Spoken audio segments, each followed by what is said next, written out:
Funding for this program is provided by Annenberg CPB to advance excellent teaching.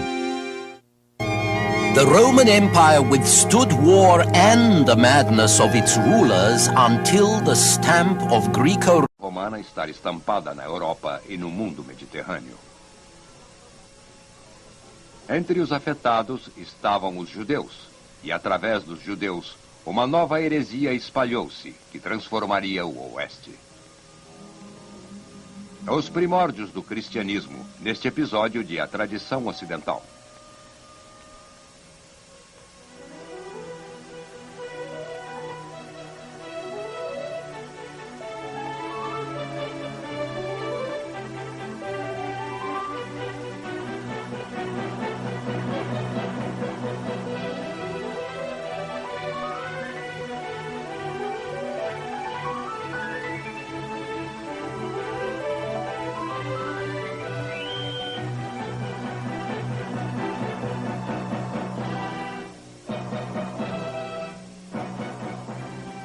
E agora o professor da Universidade da Califórnia, Eugene Weber, em sua jornada através da história da civilização ocidental. A história do Império Romano pode ser contada de maneira simples. Os 2 séculos que começaram com o imperador Augusto foram uma época de paz e prosperidade. Houve imperadores loucos, imperadores assassinos e imperadores assassinados. Mas o império continuou. O Mediterrâneo estava cheio de navios, as estradas eram seguras, as fronteiras bem guardadas. A civilização greco-romana parecia tão estável que foi tida como uma estrutura definitiva do mundo. A história não era mais um processo, mas um relatório de como a civilização tornou-se tão estável e perfeita. E a política não falava sobre como tudo deveria ser, mas sobre como tudo deveria ser mantido como estava. O 3º século, entretanto, foi uma época de progresso, de guerra civil, até o reinado de Diocleciano, de 284 a 305 depois de Cristo, que foi um período de reorganização e reconstrução. Por quase mais um século, houve uma certa paz, mas depois tudo desmoronou. A economia ruiu. As províncias foram invadidas por bárbaros. Roma foi saqueada e em 476 depois de Cristo, Rômulo Augusto aposentou-se e foi para o campo. O último imperador a reinar de Roma sobre a parte ocidental do império. E assim, o final chegou cerca de 5 séculos após a Batalha de Actium e o início da paz de Augusto.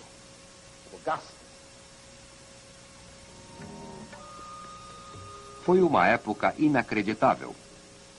Como Edward Gibbon, o historiador do século XVIII, escreveu: em vez de perguntar por que o Império Romano foi destruído, deveríamos ficar surpresos por ele ter sobrevivido tanto tempo.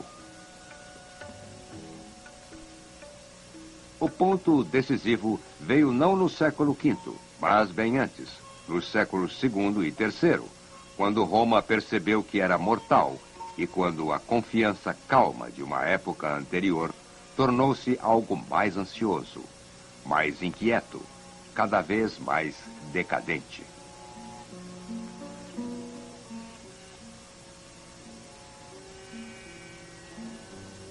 É possível ver as mudanças nos retratos dos imperadores. Este é um busto de Trajano, que reinou de 98 a 117 depois de Cristo, e que foi um dos melhores imperadores que Roma teve. Ele parece ter envelhecido com um senso de humor e um certo ceticismo. Entretanto, 50 anos depois, os imperadores, como os seus súditos, pareciam tristes, ou pior. Este é um retrato de Marco Aurélio, um estoico, que reinou de 161 a 180 depois de Cristo. Foi um excelente imperador, mas parecia carregar o peso do mundo em seus ombros. Desta época em diante, os imperadores vão de tristes a preocupados, como neste retrato de Décio, a animalesco, como o imperador Caracalla, ou simplesmente louco, como o jovem Cômodo, filho e sucessor de Marco Aurélio, que rejeitou o racionalismo dos estoicos e invocou a proteção de todas as deidades orientais. Cibele, a grande mãe da Ásia Menor, Mitras, da Pérsia, Ísis, do Egito, e qualquer outro deus que prometesse salvação ou imortalidade. Assim, ao longo de um século, os romanos passaram de confiança e estabilidade à incerteza ansiosa. E sua visão do mundo mudou também, principalmente na religião e filosofia. No século II a.C., quando Roma se abriu às ideias gregas, a filosofia que se tornou popular foi o estoicismo. Lembrem-se que, para os estoicos, a base da moralidade era o conformismo com a natureza. Não apenas a natureza humana, mas também a divina ordem mundial. Os homens sábios entendiam a natureza verdadeira e a ordem verdadeira e conformavam-se com elas. Os romanos adaptaram isso às suas necessidades, enfatizando autocontrole, moderação, coragem, dedicação. Mas também aprenderam as ideias humanitárias universais do estoicismo e sua limitada noção de virtude como brio a serviço do Estado, que foi aumentado e enriquecido. A antiga moralidade paroquial foi ampliada num novo humanismo.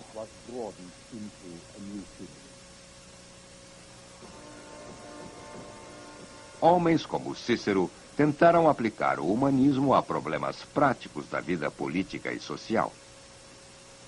Nascido em 106 a.C., Cícero, mostrado aqui, era um orador, estadista e filósofo romano, até que sua franqueza contra Marco Antônio e Otávio acabou por matá-lo. Foi em nome de uma filosofia mais humana que o estoico Sêneca tornou-se tutor e depois conselheiro do jovem imperador Nero, até Nero acusá-lo de conspiração e ordená-lo a tirar a própria vida. E foi a filosofia estoica que ajudou a justificar o nobre como Augusto, um primeiro cidadão que seria o sábio e virtuoso protetor do Estado. Os estoicos transformaram a noção platônica de um rei filósofo na ideia de que todos os homens eram iguais em essência, mas não em habilidade ou virtude. Havia algumas almas superiores, como Augusto, que atingira a luz e o conhecimento, e somente estes poderiam conceber e executar o que fosse bom. E muitas das reformas de Augusto refletiram essa concepção do homem excepcional, um homem com uma missão, que decidiu restabelecer e assegurar o equilíbrio e a harmonia de um mundo ameaçado por excessos e corrupções. Assim, os esforços de Augusto para restaurar as antigas virtudes morais, reafirmar o casamento tradicional, restabelecer antigas práticas religiosas e rituais religiosos da antiga Roma. Este é um templo numa paisagem sagrada. Treinar e afiar elite governante baseado no humanismo greco-romano, cujos valores ainda seriam ensinados nas escolas dos séculos XIX e XX. Mas esta restauração augustiniana, que durou muito tempo, provou ser precária, pois dependia de indivíduos excepcionais para realizar uma tarefa imensa e hercúlea, o governo de um império. E estes indivíduos excepcionais nem sempre estavam disponíveis. A restauração foi fraca também, pois a cultura era oferecida, ou melhor, imposta às classes mais baixas, e isto causava atrito com a brutalidade e irracionalidade comum nestas classes. E a racionalidade também não era muito confortável nas classes mais altas. Assim, quando os tempos difíceis chegaram, foi algo bem mais fácil de ser descartado. Augusto tentou introduzir uma filosofia elitista ascética, boa para os mais brilhantes e melhores. Foi dito a estes homens que o serviço público era seu dever e que o poder deveria ser exercido sempre para o bem e com moderação. Mas os rituais religiosos eram comerciais demais, frios demais para épocas quentes, e a filosofia era exigente demais para pessoas normais. Assim, quando a segurança desabou e a economia ruiu, perigo e morte estavam mais em suas mentes e sua arte. O estoicismo foi substituído por novas ideias e novas aspirações. Conforme a época foi ficando mais difícil, as pessoas queriam algo mais pessoal, mais acessível, e expressavam isso dizendo que queriam salus, uma palavra que originalmente significava saúde física, mas acabou significando saúde da alma, isto é, salvação. O humanismo estoico pode ser bom para um filósofo como Sêneca, mas o imperador psicótico Nero não gostava que lhe dissessem o que fazer, e o estoicismo de Sêneca veio a calhar quando Nero ordenou que cometesse suicídio.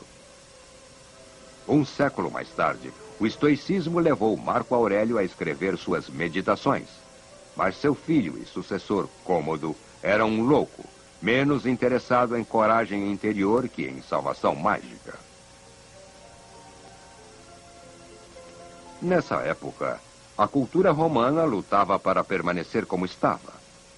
Cidadãos respeitáveis tentavam mergulhar no desconhecido através de sessões como esta. Imperadores rezavam por milagres para tirá-los de apuros. E gente comum se prendia a talismãs religiosos, astrólogos e adivinhos e muitos amuletos.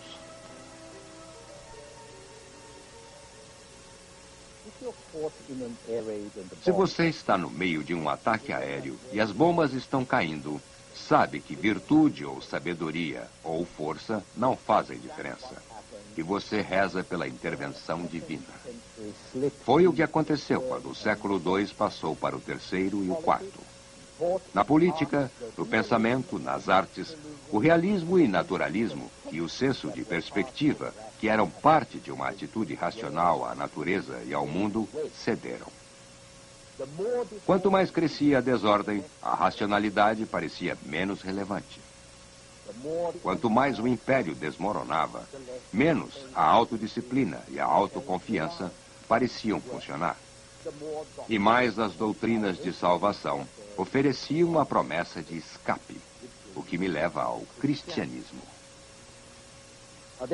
Devemos ter em mente 3 coisas quando falamos dos primórdios do cristianismo. Primeiro, o contexto cultural de um mundo helenístico. Segundo, as fontes judias do novo credo e as influências judias nele. E terceiro, as mudanças no mundo contemporâneo entre o século I, quando o cristianismo nasceu, e o século IV, quando foi reconhecido pelo Estado romano. Em outras palavras, o modo como o mundo afetou o cristianismo e como o cristianismo afetou o mundo. Se começarmos analisando a cultura helenística do mundo antigo, veremos que foi muito infiltrada pelo orientalismo, principalmente no que diz respeito à religião. Esta, por exemplo, é uma figura romana em roupas egípcias. E esta é uma cena de uma das misteriosas religiões ou de um culto agnóstico, que diz oferecer acesso a gnosis, ou conhecimento dos mistérios espirituais. estes cultos eram mais populares entre as mulheres e nas classes mais baixas, e foram bastante simplificados e vulgarizados. Não eram novos, mas sua importância no mundo helenístico greco-romano era nova. Falando de modo geral, podemos descrever esse mundo como cético, tolerante e materialista. Este, por exemplo, é um mercador fazendo negócios no mercado. Mas era, acima de tudo, um mundo cosmopolita, no qual, pela regra romana, tribos e raças se mesclavam dentro do mesmo império. No meio de tudo isto, somente os judeus mantiveram sua identidade e sua descompromissada perspectiva semítica. A palavra semítica refere-se aos semitas, um povo que foi do deserto árabe para a Mesopotâmia mais de 2000 anos antes de Cristo. Os hebreus eram semitas, e também o povo que hoje chamamos de árabes. Os judeus, principalmente, eram filhos de uma ideia, a ideia de Jeová, um Deus de supremo significado e poder universal, mas com quem tinham um relacionamento particular, único e exclusivo. Foi esta ideia que os manteve vivos como um povo através de anos de provações e sofrimentos, vivos e também indiferentes a outras influências religiosas do mundo à sua volta.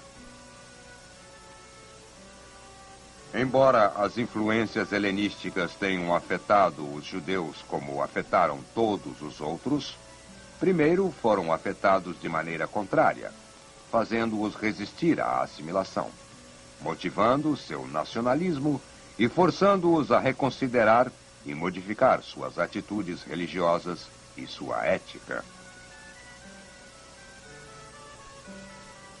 No ano de 175 depois de Cristo, Antíoco IV, que governou a Síria e a Palestina, começou uma campanha destinada a unificar seu domínio, acabando com as religiões e tradições concorrentes, e assim proibiu a circuncisão e leis dietárias, que eram centrais ao judaísmo.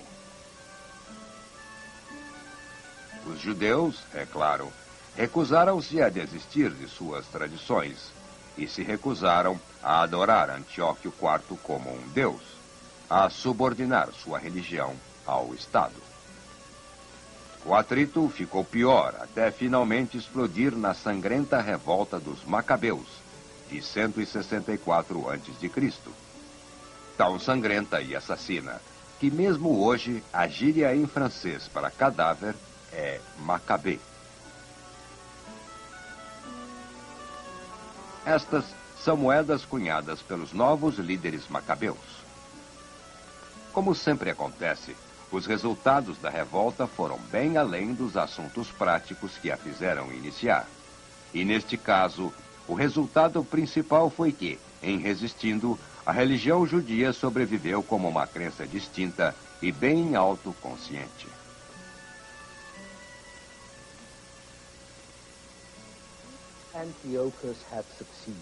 Se Antíoco tivesse vencido, se o judaísmo tivesse perecido, nem o cristianismo, nem o maometismo, na forma atual, teriam existido. Mas as perseguições e as lutas produziram o renascimento do judaísmo, parte como manifestação nacionalista e parte como busca de um consolo. A guerra era um inferno, a vida também. Então, Jews started to think of heaven. They took over ideas of immortality from the Gnostics, and they did this partly to encourage themselves and their friends not to bow to Antiochus and to the Syrian gods. Look at it this way.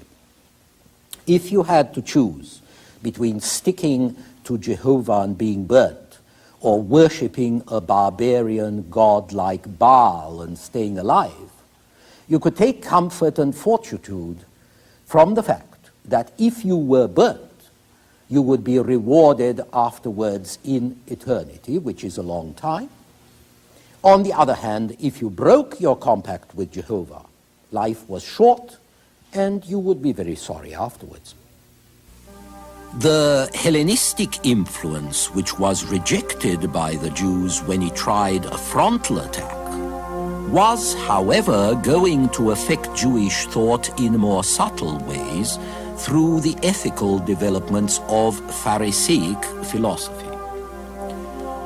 The Pharisees were a religious sect given to piety, earnest prayer, strict observance of Jewish law, but also to interpreting the law of Moses in the context of changing situations. Jewish observance in general centered increasingly on reading the law and the scriptures in the synagogue, discussing them, interpreting them. This was a habit which led people to think for themselves and to listen to others around them who were developing notions to be found less in the scriptures than in current thought. Belief in an immortal soul, in angelic spirits, in personal resurrection, in free will reconciled with predestination. So with one ear to Hellenistic culture and another to their inner voice, the Pharisees were going to evolve most of the socially significant ideas which have since come down to us in the New Testament. The Sermon on the Mount is a perfect reflection of early Pharisaic doctrine. For those of you who know it, here is a passage that may sound familiar. Love ye one another from the heart, and if a man sin against thee, speak peaceably to him, and in thy soul hold no guile. And if he repent and confess, forgive him. But if he deny it, do not get into a passion with him, lest catching the poison with thee, he take to swearing, and so sin doubly. And if he be shameless and persist in wrongdoing, even so forgive him from the heart, and leave to God the avenging. This passage was written by Jews over a century before the birth of Christ. It comes from the Testament of the 12 Patriarchs, which was written between 109 and 107 BC, and which later proved extremely popular with St. Paul, and was probably known to Christ as well. Now, obviously, we cannot understand Christianity unless we realize that it was the product of this long development and interaction of thought and religion within and upon the Jewish people. Jesus, after all, was a Jew and probably a rabbi who followed Jewish law. And Christianity was first preached by Jews to Jews as a sort of reformed Judaism. Jesus won a considerable following among Jews, especially among the poor, until his success provoked the hostility of the Jewish establishment, which did not find it difficult to convince the Roman governor that Jesus was a dangerous radical. So the Romans put him to death in Jerusalem, probably in 30 AD. But it's important to realize that from the first, Christianity claimed to be not a break from, but the continuation and the fulfillment of the great history of the Old Testament, which promised a Messiah, a Redeemer, who would make Israel and the Jewish people triumph over their enemies. The Christians inherited a lot of things from the Jews, including the Semitic sense of world worthlessness and the conflict between body and spirit. And they took over, too, the typically Jewish vision of a blinding, all-powerful God above and the abject condition of man below, with his overwhelming sense of sin and a passion for salvation. But this salvation could not come from anything man could do, as the rationalist Greeks might have argued, but only from God, or, as St. Paul later put it, from faith in God, which in Christian terms is simply faith in the reality and value of Christ's sacrifice. However, there is one thing to remember about all this. At the beginning, in order to be a Christian, you had to be a Jew. There was no thought of separateness in Christian communities which were merely reformed religious groups within a Jewish community. We shall see how this changed and why in our next program.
Funding for this program is provided by Annenberg CPB to advance excellent teaching.